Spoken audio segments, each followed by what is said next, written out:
Hi guys, welcome to another episode of A Student's Perspective. My name's Natalia and today we are here with Greek architect and lifestyle brand owner Mia Papa. Mia, you're currently based in Vienna, correct? Yes. Would you mind introducing yourself to everybody watching? Basically, who you are, where you came from. We'll start off that way. Thank you very much, first of all, for the invitation to be part of your postcard series. I'm really humbled and grateful. Thank you very much. And yes, as you said, I am born and raised in Athens, in Greece. I studied architecture in Plymouth University in England, and I then moved on to work as a tutor at the uni, and also started pursuing an academic career. That was like my goal then. And then at the same time, I had a small practice with a colleague of mine, and we was called Empty Space Strategy, and we were doing different things from interior to extensions to curation, so small exhibitions and stuff like that with the topic in architecture. Did you, so what was your first field of study when entering school? Well, I did my bachelor's, the BA was in architecture. Then I followed up with a placement. I came back to Greece where I did a placement at the Municipality for Public Works. So basically I was working in the public sector and was doing like schools and open spaces, designing open spaces, and that was for a year. And then I enrolled back for the master course in architecture again for Plymouth University, and that was, to be honest, it had a kind of a focus, let's say, on urban studies. So it had this bigger master scale, yeah, but of course, graduate as a REBA, architectural designer, let's say. And that's what happened. And I don't know how the system in the US works, but must be pretty similar to the UK, where in order to be certified architect, you have a certain years of professional experience, and then where to get your license. Yes, that's pretty similar. It definitely takes a bit longer of a period of time as far as tests are concerned, and going back for your master's, your graduate, was that something that you always planned to do after undergrad? I actually, since I remember myself, I wanted to be an architect. And okay, I think as a girl, I passed from the stages of wanted to be an actress and all that. But pretty soon, I wanted to be an architect. No one in my family is or was an architect, but somehow you fell for it. Yeah, so no, I was pretty determined, and I was. Nevertheless, having said that, I was in my master's. During my master's, I wasn't really thinking of following the profession of architecture. I was thinking more of the academic way. That's why I to become a teacher or professor, exactly. I was thinking of doing a PhD. I was thinking of pursuing this kind of road, and I did actually for 2 years, and that's how also I met Stefan, and we met during conferences and publications and all that. That was interesting. But then somehow I was back then maybe 23, 24, 23, I think.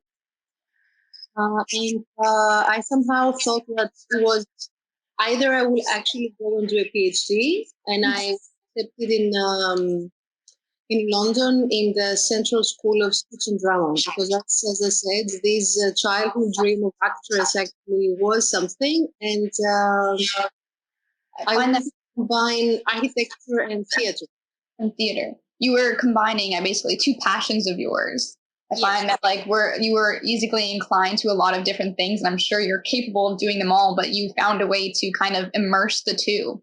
Yes, it was First. which was also which we managed to make it as a course at the uni, the Plymouth Uni, for the undergraduates, the first year of undergraduates. Mm-hmm. Basically, was how you can combine the creative design process through the physical theater process, and how you can teach basically a first year student who doesn't really know necessarily many things about architecture. Yes. How to treat and how to learn architecture as a process, as a design process, using his own body and his own, like, the measurements around him, and physical theater and its theory is real, and it's of course practice. It's one thing to learn about how to make buildings and how to make structure, but it's another thing to actually be hands-on doing the work. And I feel like that's definitely more, that's how you learn more, at least in our field, the experience of physically doing it. And especially when you're starting, you need, first of all, to understand the world around you. Like, for example, it's I think you also, from conversations I had with Stefan, we were discussing that many of the projects, the first year projects, are like making a chair, making things like which are not necessarily buildings, you know? Exactly. We kind of destroy that notion of what architecture is when you first come in as a freshman. Exactly. It's about planes, form, function. We kind of break your brain down to think that way because it can be easily misconceived. So that's what theater was coming into play with, this kind of, the sense of distance between bodies and dimensions and thresholds and all those notions that actually then are used, or they are the kind of the fundamentals of architecture. So yeah, that was it. And I kind of reached the point where I was like, okay, either I go and pursue this way and I go and do the PhD, or actually I follow the praxis of the profession. And that's what I did, the latter. And I got an offer in Vienna to work as an architectural assistant. I wasn't certified back then, and I did. I didn't know German, but nevertheless, I wanted somehow to. So it was in Germany that you took, not knowing language. Sorry, what was the You took the job in Germany with the language barrier? Yes, it was. I don't know. I was very intrigued, and I was very into exploring this new adventure. And I was like, okay, I will learn the language somehow. So yes, I started with English, of course. But then I was parallel in German, and then I. It was the point where, I was very much into this profession, and I was doing the drawings and the plans and everything. But then this other side of you, where it's more theoretical and more kind of analytical and all that, was feeling sad. Typical, yes, more of the thinking exposure. So I started searching for ways. What can I do?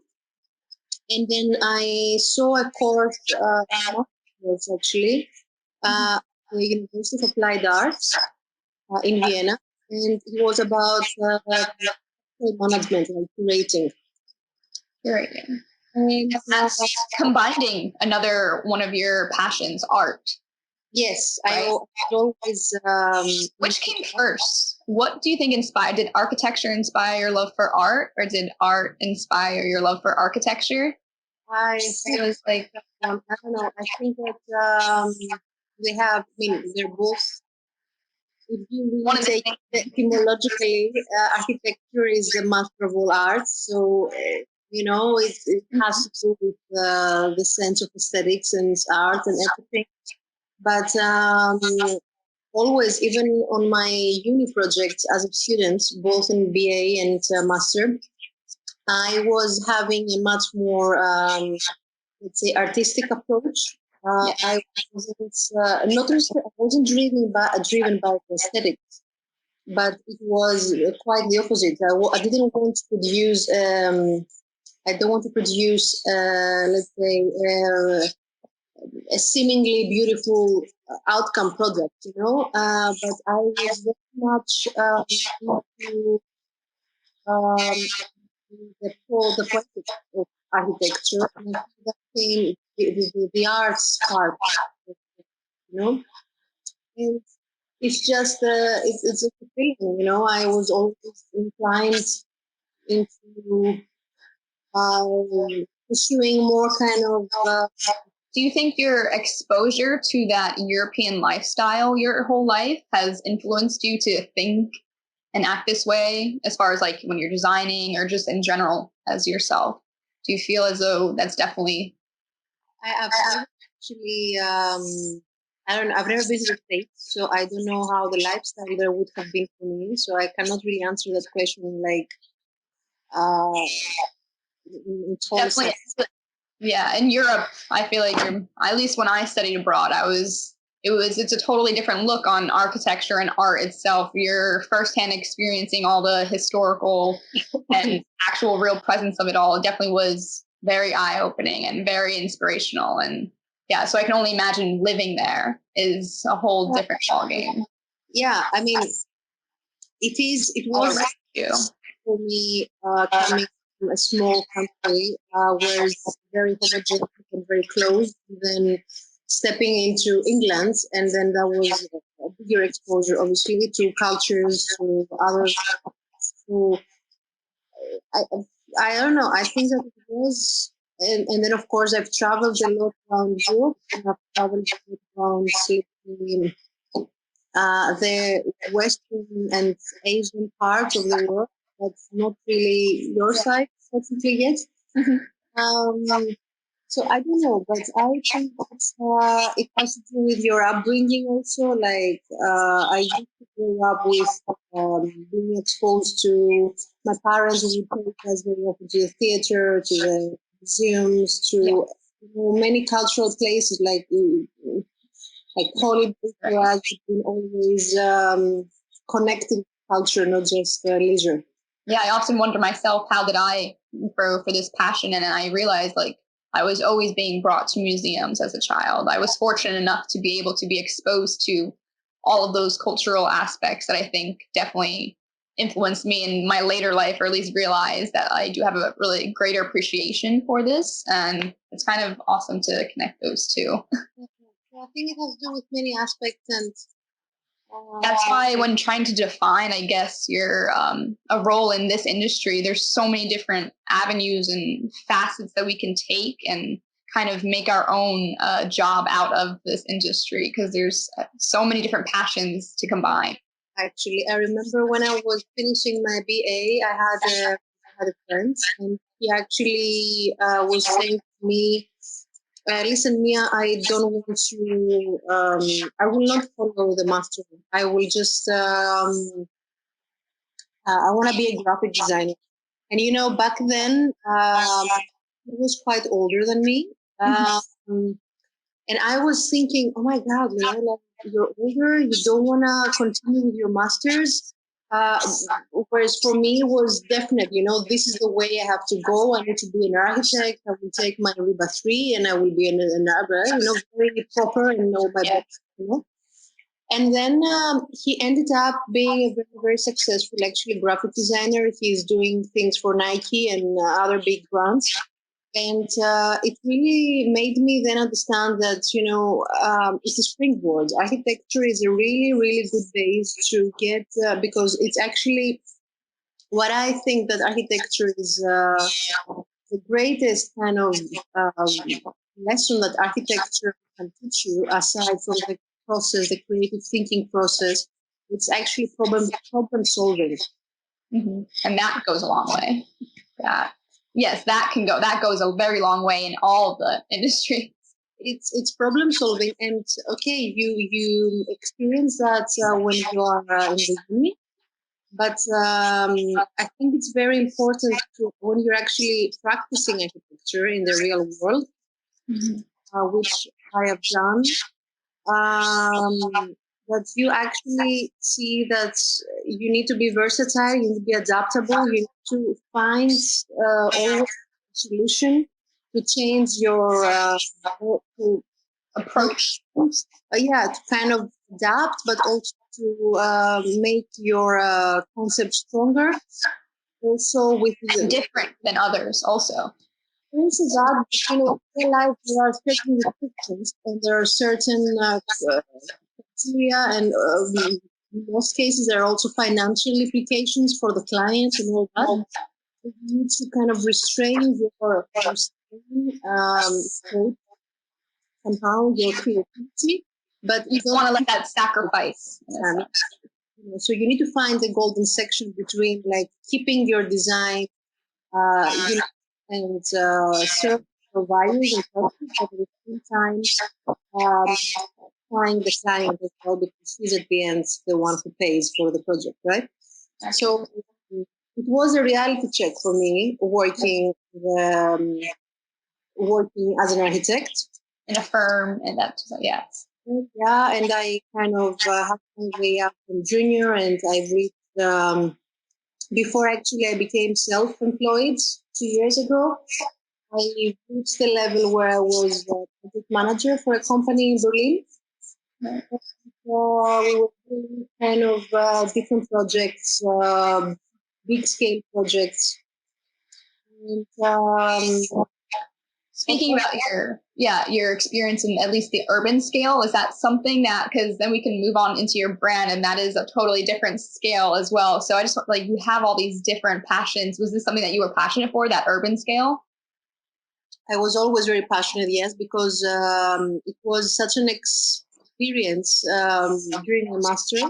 Mm-hmm. My master was a very, very interesting kind of lesson for me, and then my professors back then, they taught me a lot. And but even back then, it was a very big scale, like speaking about countries, and then zooming into a building. So at the end, you had to deliver a building with a one-to-one detail.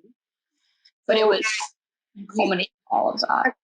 To think of this holistic thing, but I was somehow my destiny was that I was working after on all those firms. I was working in big scales, but then last 2 years where I was managing a small team of people, actually, I was on a very, the project was big, and we were actually making the interior of the project. Yeah. So it was another new approach to me that kind of, it was also a lesson for me, to show that I wasn't really used to think or to work in that kind of detail in a project. But that helped me a lot with my current situation, because this experience with working in that kind of more detailed level helped me to be able to kind of see in a more commercial project that was it was about Mercedes. It was the showroom for Mercedes. So it was a kind of very commercial. You needed to think a lot about the money implications. But on the same time, you need to keep the quality really high. Yes, you didn't want to sacrifice the design because of the restraints. That's where you have to think. Not sacrifice design, actually, because it needs to echo the same Mercedes needs, necessities. Yeah. But on the same time, you had the retailers, you had the shop owners, and then you needed to also think of who were actually paying for these implementation, let's say. Yeah. So you needed to actually think a lot about how you can achieve the best possible outcome in that kind of level of detail. This kind of equilibrium of financing, management, actually, which is another topic in architecture. Yeah, the business side of it, how to actually run it. exactly. And that came into play my management studies in Vienna. That was very useful, actually. So you had to manage the project, and then you had to also deliver a very good product. And that kind of Helps helped you me ways to then build my own brand, which was something that I always wanted to do. Not necessarily my brand, I wanted my own studio. Yes. And we can move into that now if you'd like. You started your own brand, Mia Papa, as a cure architect. Is that correct? Yes. Cure architect. Do you want to tell us a little bit about that, a little introduction before I ask you some questions? Yeah, I mean, as I said, I was always aspiring, let's say, to have my own design studio where it would be kind of a creative studio combining art and architecture. And I also the name Pure Architect comes into play for curating and architecture. And then it also this kind of let's say form past stages, because in the beginning it wasn't so, I didn't have the brand, I had the name, which was the creative studio, but it was many things. I was doing like interior projects on my own as a self-employed. I was doing small little renovations. I was maybe doing some graphic work, basically, exploring different fields, but then somehow, at the same time, I was working in the office. So I was still employed and also having my own brand. So I was juggling, let's say, two things. That could be a very hard and stressful process on yourself, but I feel like you took that on as just another challenge. I mean, you can. I don't know, unless you. I don't know. I don't want to say big words, but unless you really have the luxury to pursue your self-employed career and not have to worry about living costs, then yeah, go for it. But at least I needed to work to slowly build my other private work. Yeah, I think that's important that you realize that you were at that point and stage where you were able to do that, and then you were not only able to handle both of those tasks. Exactly. Yeah, because you reach a point where actually you're working two jobs. I was working like very intensive and responsible job for like 12, 13 hours during daytime. And then you go back home and you start working for your job. It's very, I mean, it fulfills you because you want to do it. So you have the urge and it's your thing, it's your baby. But at the same time, it's very exhausting. You're getting too tired. And at the end, you realize that you cannot concentrate on things. And I'm sure you've had your moments of doubts or frustration, but I think in the end, you realize that light at the end of the tunnel at least was there. Yes, you always think like, I think I was always thinking like when this thing will happen, like you kind of keep thinking of when the right timing will be, when maybe, I don't know, some kind of eureka, epiphany moment where something will clear up and, of course, yeah, you go through many different stages and you doubt yourself. You're thinking whether, maybe it will never happen, maybe it's okay to work for someone. It is okay to work for someone. Yeah. But if you if you really have a passion and you have a dream about creating something on your own, I think at least you have to try. Yeah. You have to try how it is. For me, it came this opportunity, let's say, in a very weird one. I was in Berlin, as I said, and I was working, and then I had an accident. It was quite serious. I had to have for like 2 months or something. And that gave me a kind of break. I had to take a break because I couldn't move. I had a very serious accident in my back. And then I was at home. I wasn't working for my firm, but I needed to be creative. And then I started doing many collages at home, like paper collages. Yeah. Just a different exercise that you did just to try and keep your mind off of it? Because I was at home, I was in pain, I was alone, I was feeling frustrated that I couldn't, even go to supermarkets. It was really bad.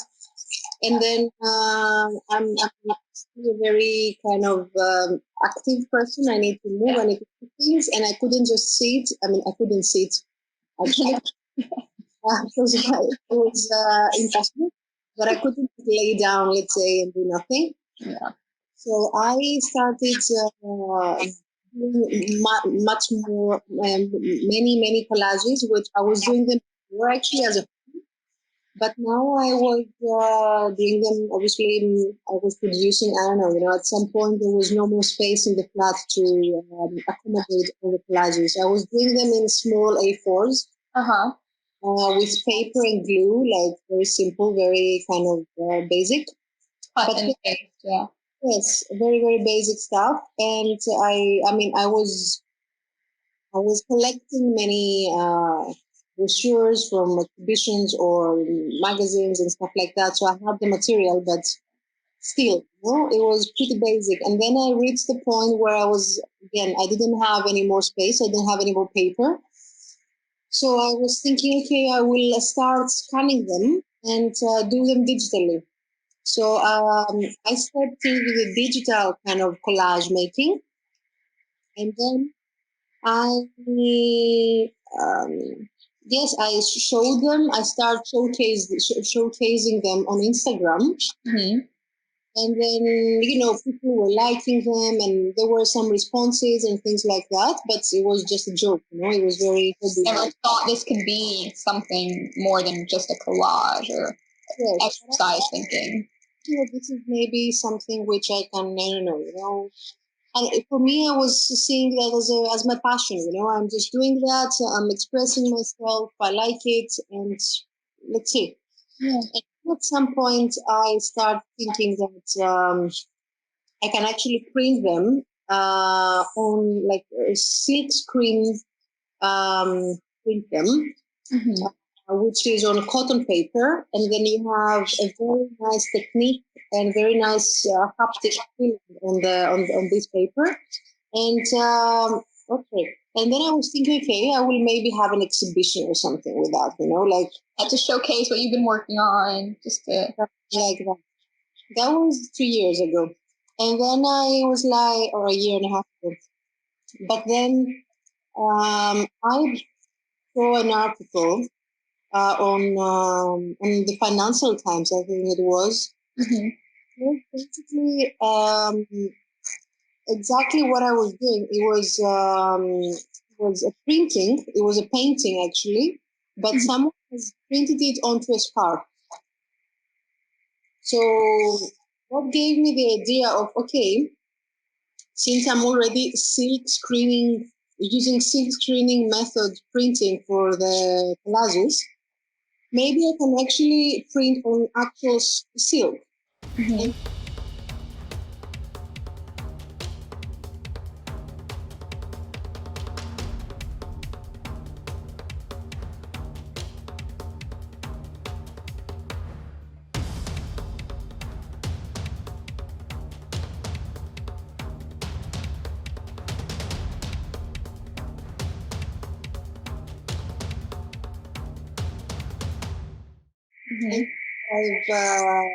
I've done. I mean, January 2019. 2019, yeah. And then I started researching on kind of, okay, if I want to print on silk, how can I do it? Where can I do it? And of course, everything starts coming into play.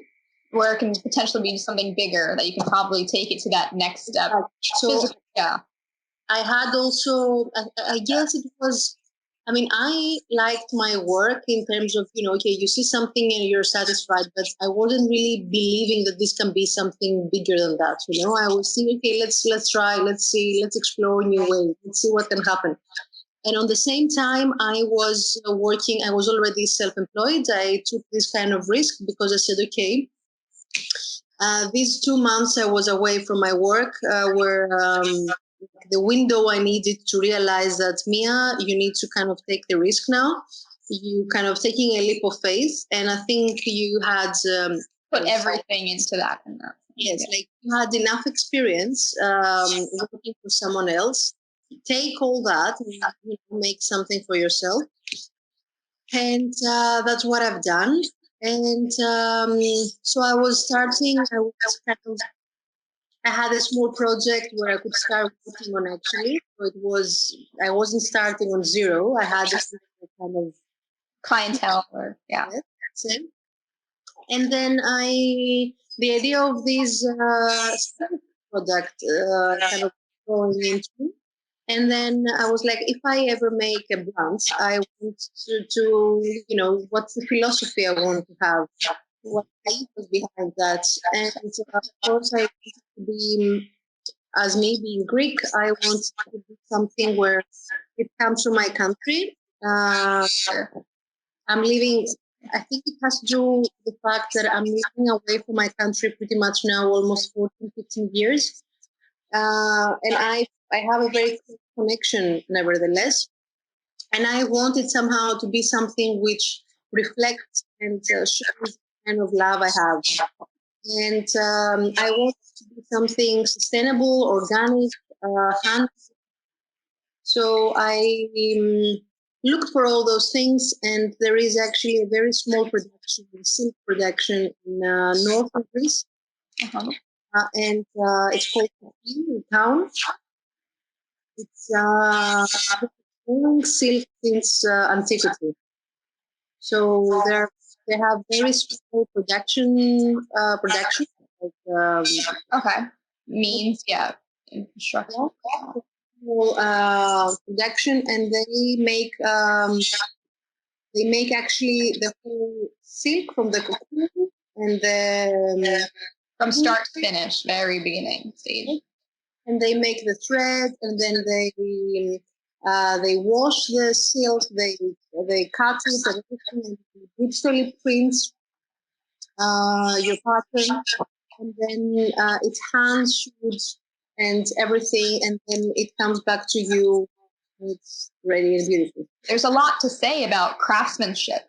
Like, you're just telling me this step-by-step process, and somebody can easily look at a scarf and not realize the amount of work and how many hands have touched this just to make this. So I think your experience and your knowledge of where it comes from and how it's created can take that product to the next level. There's a lot to be said about craftsmanship.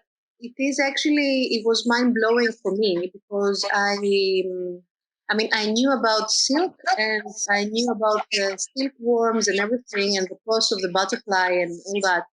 But I took a trip to Sicily, to these areas, because I wanted to see myself how everything is happening and the whole production. Yeah. I thought that, it's impossible not to know how your product is being produced. Exactly. So I went, and it's such a beautiful experience. You see whole process. You realize actually first of all, like the silk itself, it's a topic that needs to be analyzed and researched a lot. And then I had to do that. I had to be an expert in silk. I'm still not an expert, but I learn a lot about silk types, silk production, farming types. Everything that goes into it. Yeah, because you're an ambassador of that field. You're standing for this product. You want to full-heartedly believe in what it takes to make this and what it takes to. Start coming and asking, for example, what kind of quality is that? What kind of fabric is that? And you know, this is twill. This is other types. And then. Of course, then you go and see the lady who's a traditional seamstress, and does everything by hands, and is hand rolling the hacking basically, and it's just mind blowing, the whole work that goes behind. And it was also the fact that when I was researching for where should I put my production, were telling me, oh, don't go to Greece, don't go there, it's very expensive, it's more expensive. Why don't you import your from India or from Italy, like Como or stuff like that, where they do everything much more mechanized, But that wasn't your story. That wasn't your brand. Wasn't me, that wasn't what I wanted. And at the end of the day, I was thinking that nowadays that everything is kind of moving so fast, and everyone is actually, you want something, you go on your phone, you go on Instagram, and you tap it and you buy it and everything, and it's been delivered to you next day. That's not what I wanted. So I took this kind of conscious decision that my production takes a lot of time. From producing the silk and then putting it, cutting it, showing it, and me at the end having to be delivered to my customers. But it's a process that is worth the wait, and it's something that when you take it, it would be interesting actually to see my packaging, because in packaging and I am including Okay. and many people don't even know what the packaging is like, or how does what is the story, what is the how does it feel, what is the thing about it. When I wanted that when someone takes my product and sees it, I wanted to be able to feel the whole story, So I think that's the again speaks to the whole, like your part to whole. Like I feel like I'm just trying to tie back your experiences and how it's actually like culminated into your story and your brand. I can see all the details that you put into it, but then you're trying to connect that full circle to show them, all right, this is what it's made of, this is what it feels like, but then look what it can be. Yes, but just to, now that you're mentioning that, you're definitely right. And I wanted to say that what was very kind of prominent to me when I was studying architecture was the thing that always they were saying to us, and then I was saying to my students when I was a student, that everything should reflect your concept. For example, if you're having like, okay, you have based your building or your is somewhere, and you are using those materials, you cannot then just go inside the kitchen and let's say put something completely different. Everything needs to be coherent, to have connect the electronics, let's say, and then that had stayed with me. And when I came to create this brand, I was thinking, okay, how the packaging should be, also the packaging reflects your story. And the paper that you're using, everything to the smallest detail, you cannot leave it into the chance. You cannot leave it to be by chance, You're thinking about the end user. Like once it gets into their hands, like how are they going to experience it? You are constantly thinking. The experience you need to, and that's also about architecture. I mean, I was always, when I was designing something, I was thinking, like visualizing, like simulating how someone is going through the doors and going through the corridors, and what does he see, what does he feel, what does he touches or she. So this is the same with creating anything, even a car or even a building. The process, the creative process is the same. You need to think about materials, you need to think about the colors, you need to think about the textures, you need to think about everything. I want to get into a little bit about your product specifically and what makes them so special. So a little bit more about unique design, like how you actually, the designs themselves on the scarves. Can you tell me a little about like I know they're based on floor plans, like you're trying to integrate those two, the art and the architecture once again. I want to hear a little bit about how you would go about that. Yeah. And I have no idea how maybe actually the first patterns I made, were coming from the collages. I was telling you I was making the paper collages, and those were very feminine collages. So they had, usually, most often they had a female presence. They had a cutout or something. So, but they were somehow embracing the power of female. And then, so the first designs were like that, and there is now actually a collection called Cariantis, and it's about female figures. Mhm. And then I think inevitably my love for architecture came in, and I was like, okay, why don't you work with blueprints, with floor plans? And then I started actually using monuments or buildings like the Super Temple in Athens or Stephen's Cathedral in Vienna, Notre Dame, and so on. And then I was somehow trying to represent them in an abstract way, in different color combinations, and that's You made something that was already existing and you made it your own. You added your twist, you added your layers, you combined it. And that itself is like, it's pretty awesome. I always call it, it's like an ode to originality. There's something that's always there, and then you see it in a different light and you make it your own. Yeah, I suppose, I don't know, I think that the process of creating something it incorporates many kind of accidental and many coincidental stuff.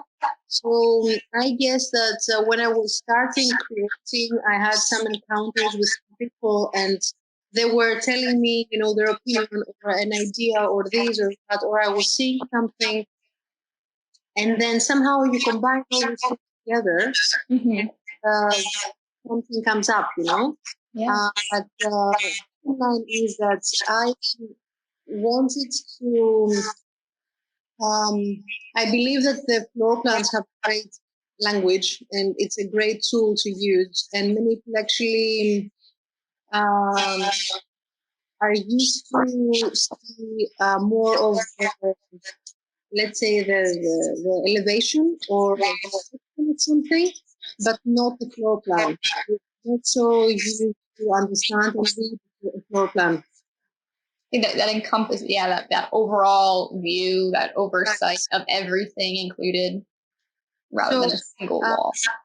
And it's also a beauty, I mean, I had to select two different floor plans to actually come to the ones, because okay, it plays a role whether, I don't know, how symmetrical the building is or what kind of form it has, and it plays a role, of course. But speaking of that, the floor plans now have become more prominent to my brands, let's say, and I have recently added a homeware collection to my brands, which is about homeware. Like it has decorative tools, and I'm collaborating with a company called Cocomat. Basically, sustainable beds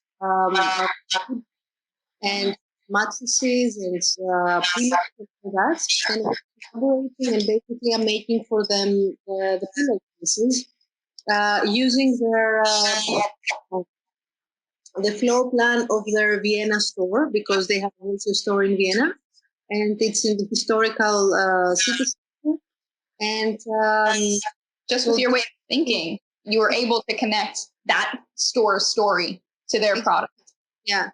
So it's something very unique, very kind of also for their brand based.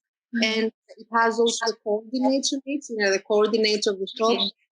And then I'm also launching very soon a ready to wear, collection, which then combines the female patriarchal architecture.